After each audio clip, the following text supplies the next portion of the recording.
Hello mga kamadam, dito na naman tayo sa A Day in My Life ng Disney Princess ng asawa ng Seaman.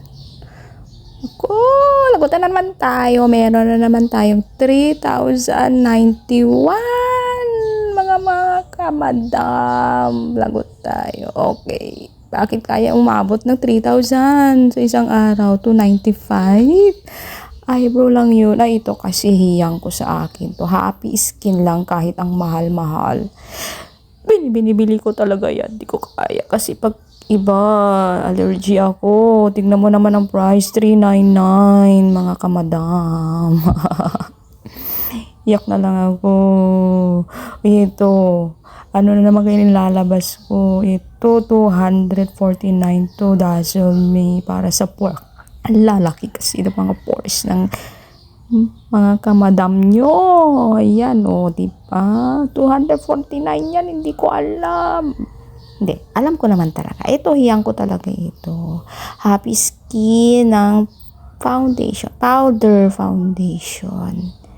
Yan, walang sale yan. Kaya nabili ko siya ng 599 o 600 na to, guys. Mga kamadam. Oh, mukha na talaga ako magdi-Disney princess na ito, no? O ito, skintific na hiyangan ko kasi ito. Hindi na naman nag-sale. Kaya nabili na naman natin ng 739. My God. Wala kasi akong ibang choice. Hiyangan lang talaga. Ito, bumili na ako ng mas malaki para sa moisturizer ng isang Disney princess. Ayan. Magugulat kayo sa price niyan. O, diba? Yan ay 1,479. Hindi kinaya ng mga madam ninyo. Ayan. A Day in My Life.